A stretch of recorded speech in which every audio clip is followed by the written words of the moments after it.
And we're live, which leaves me to say hello and welcome to the fun filled streaming edition, Saturday streaming edition that is of Adam's Music Box. And today is a topic that I've been thinking about a lot. I've been thinking about it on and off for a long time.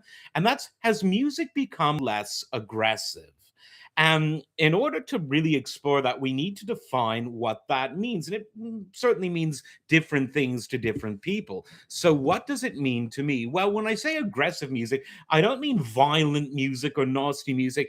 I mean music with weight, music with heft, music with power, music that inspires, music that moves you, music that makes those little hairs on your hand stand up and move in various directions towards magnetic north.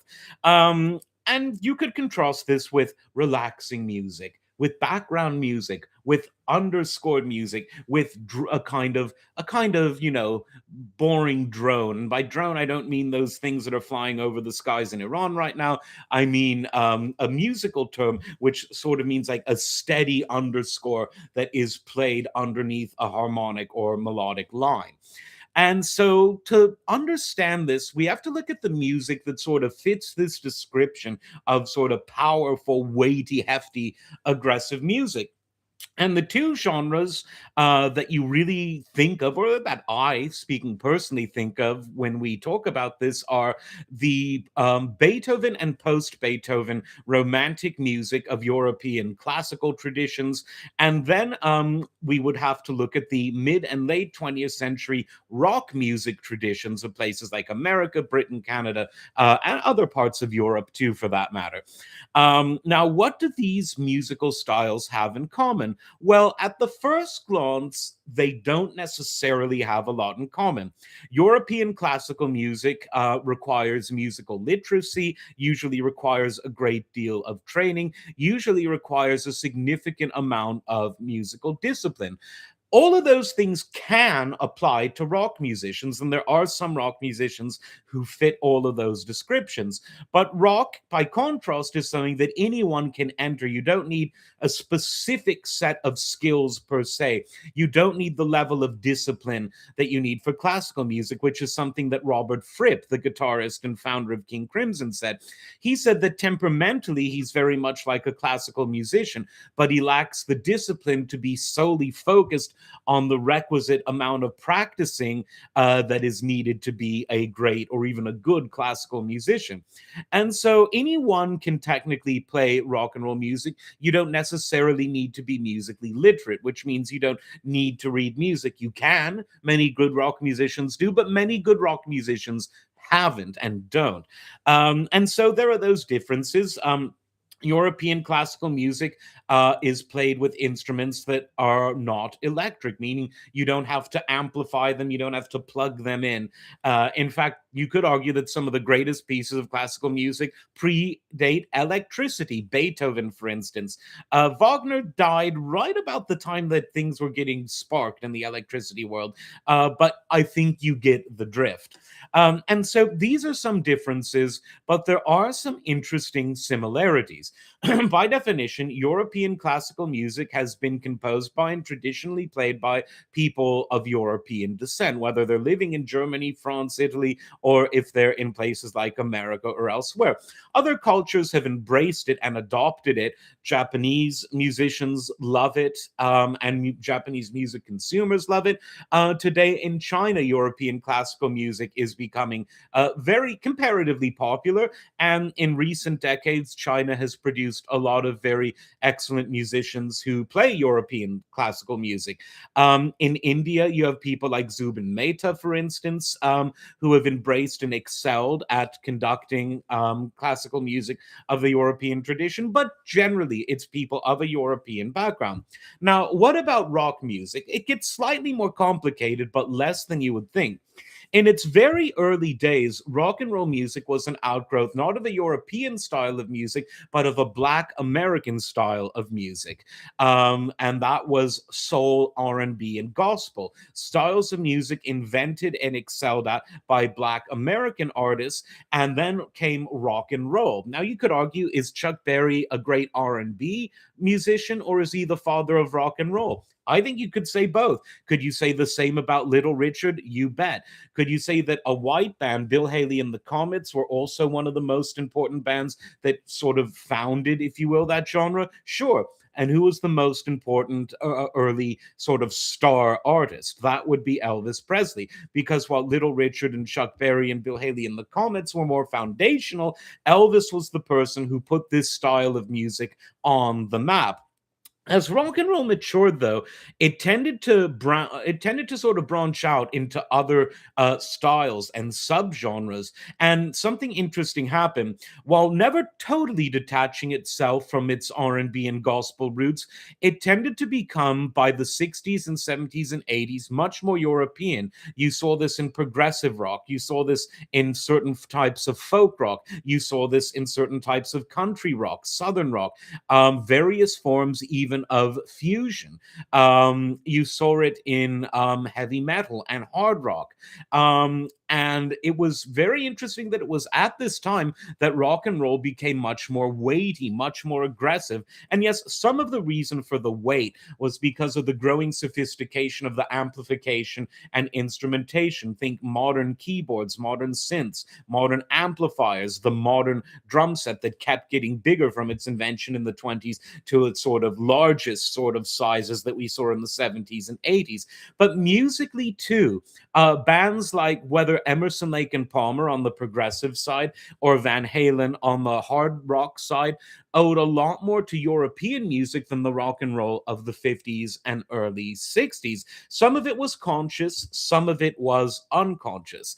And the music had a similar weight and heft, albeit with amplification, to your Wagnerian or Lisztian or Beethoven-y music of the 19th century. Now, I'm not the only person to notice this. Ice-T noticed it too. Now, Ice-T, one of my favorites, he is in many ways, he himself wouldn't call himself the inventor of West Coast hip hop. He'd point to people like Egyptian Lover, and he wouldn't call himself the inventor of gangster rap or reality rap, because gangster rap was an industry term. He would point to people like Schoolie D. But he was the person who put West Coast hip hop and gay and so-called gangster rap on the map even before NWA. And he said something interesting about this sort of aggression in music paradigm that we're exploring today. He was someone who grew up around two distinct musical influences. Like many Black families in California and elsewhere, the sort of soul and funk music and jazz fusion music of the 70s was very prominent in his youth. But so was hard rock and heavy metal, because he had, you'll forgive me, I don't remember if it was a brother or cousin, but he had a family relation who was really into Black Sabbath and Led Zeppelin and all of the harder rock music, the stuff that was performed by people with more European backgrounds that had musical connections to this more European style of music. And so he liked both of these styles of music. And he did so at a time when radio was becoming increasingly cloistered between black and white. It's very interesting. Even though obviously desegregation happened in a legal sense in the 1960s, by the 70s and 80s, you had the phenomenon of radio stations, and this was the rise of music on FM radio, where you had your white suburban type radio station, you had your black urban music, and unlike the AM radio of the 60s, the early and mid 60s in particular, where you might have heard a Temptations song and a Rolling Stones song on the same AM station, by the 70s you had your stations that were playing Kool and the Gang and the Ohio Players, and Peabo Bryson and people like Stevie Wonder on those stations. Stevie Wonder owned a few of them. He was a pioneer in that sense as well. And then you had your white radio stations that would have played Journey and Foreigner and Led Zeppelin and later on, not that much later on, Van Halen and, and Genesis and Yes and those sorts of bands. And there was some convergence. Some artists broke through that stylistic barrier. Herbie Hancock did it to a degree. Chick Corea and Mahavishnu did it. Before that, Jimi Hendrix did it, but you see what I'm getting at. Now, Ice-T liked both. And he had an interesting comment. He said that the music associated with hip hop, much of which was derived from sampling the funk, soul, R&B, and sometimes jazz of the 60s, 70s, and 80s, that's the kind of music that he described as the music when you want to get with a lady, when you want to relax, when you want to sort of just sit back and let it flow over you. Where if you want to get into a fight, if you want to jump up and down, if you want to really get aggressive and in someone's face, the music you listen to is, hard rock, Black Sabbath, Led Zeppelin, Van Halen, etc., that type of thing. And he put his money where his mouth is because he started a hard rock, hip hop fusion band at the beginning of the 90s, and it was called Body Count. The lyrics were similar to the lyrics he had on his hip hop albums, reality rap. Some would call it gangster rap, but it was all set not to sampled jazz or R&B or soul, but to a live rock band. And Body Count are still going today. And Ice-T was a pioneer in that. Obviously, Anthrax and Public Enemy did something similar at around the same time. But the first real dedicated fusion band of hip hop and hard rock, heavy metal, that was Body Count. Now, I think that those remarks are very interesting. And it leads to several interesting questions. Now, what is the primary difference between European classical music and the classical music of other national and regional traditions? Well, in the classical music of most cultures, rhythm is something that lays a foundation on top of which harmony and melody are built. In European classical music, harmony and melody lay the foundation around which rhythm is created. This is why, for instance, when you're listening to the true performance style, the authentic performance style of European classical music, think conductors like Furtwängler, like Mengelberg, I would say very much Stokowski as well. You hear a lot of what they call tempo rubato, which means flexibility. And it's not flexibility for the sake of it. What it is that the rhythm is following the melody. It's allowing the melody and allowing the harmony, for that matter, to guide the rhythm, to instruct and inspire the rhythm, and to tell it where to go. And what about European style hard rock and heavy metal music? Well, yes, it does have more of a pulse than 19th century European classical romantic music, but nevertheless, there's a lot more room for it to bend. The notes are bending. A lot of the guitar solos. Look at Eddie Van Halen's Eruption. There's not even a rhythm track behind it. The rhythm that's created is created by his chordality, by his melody. And Eruption is an example of one of the most classically influenced guitar solos of all time. Some would say it's the best guitar solo of all time. Contrast this with funk music, a music that is a Black American style.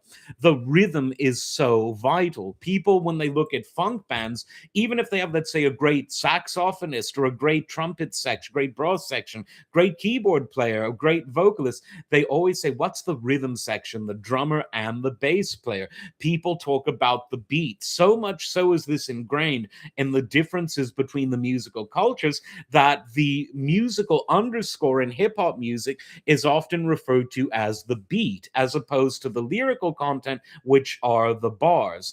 And you see that this has a connection to the classical traditions of percussion in places like Ghana and Nigeria and other parts of West Africa, where the classical culture of the master drummer exists. And you even see it from cultures whose musical traditions aren't directly related to European or African styles of music. You see it in the raga and classical traditions of India, where it is the rhythmic foundation of the tabla drumming that frees the sitar players to create their unique harmonic explorations. And so it really is interesting how rock and roll at its most European, whether it's prog rock or hard rock, which are probably the most European of the rock and roll styles, and the European classical romantic music of the 19th century, from Beethoven all the way into the early 20th century, they do have surprisingly similar characteristics. And they have this weight, they have this heft. And what else do they have? They are not traditionally music that makes you want to dance. They might make you move. They might move you both metaphorically and in a physical sense, but they aren't dance music except when consciously so. Things like the waltzes of the Strauss family or the polkas, also of Strauss and many other great polka composers, where by contrast, the music of other cultures can often make you want to dance, even if it isn't explicitly dance music. Look at the differences between funk and disco.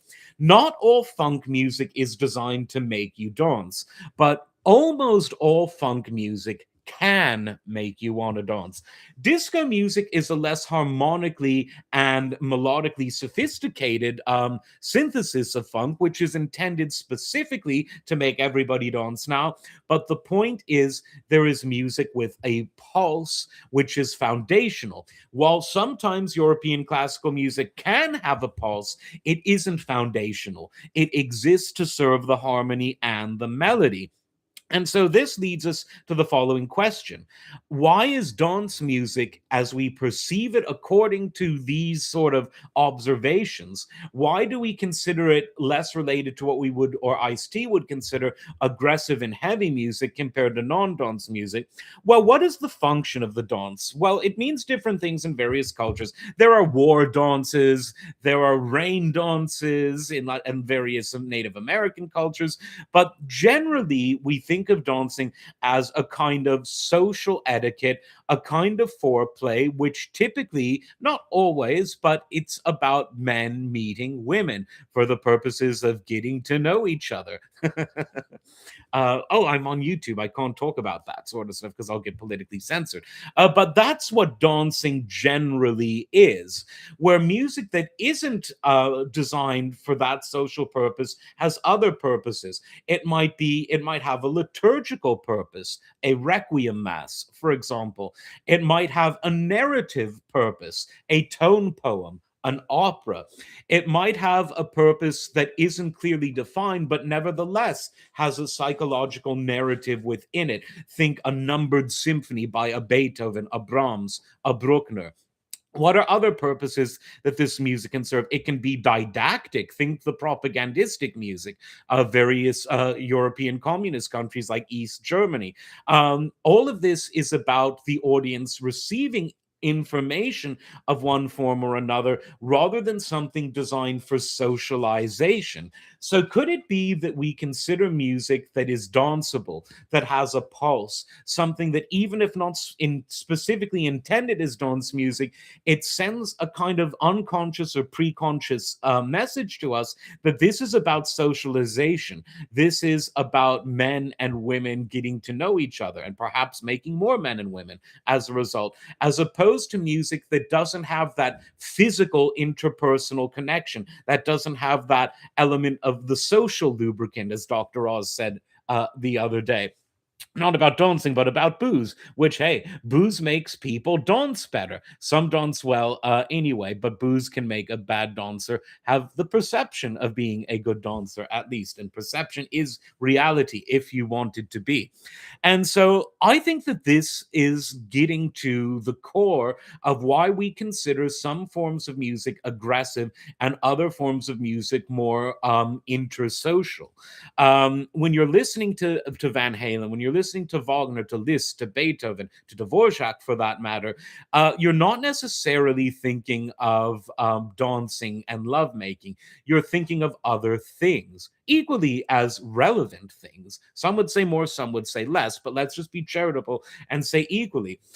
When you're listening to Kool and the Gang or the Ohio Players, what are you thinking of? You're thinking of a lot of things, but physical movement, which might lead to romance, is one of them. And therefore, we think of it as less aggressive.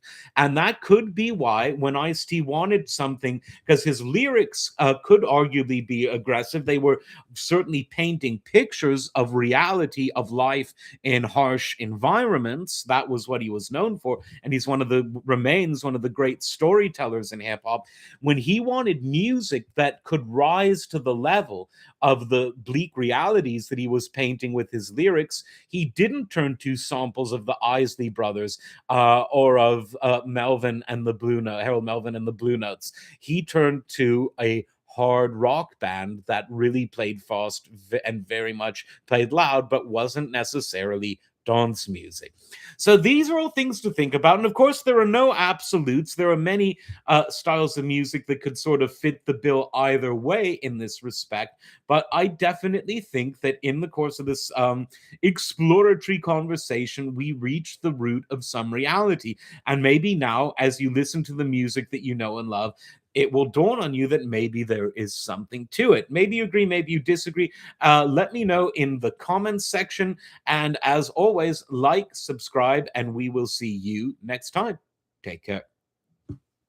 Okay, how do I turn this thing off? I think it's off now.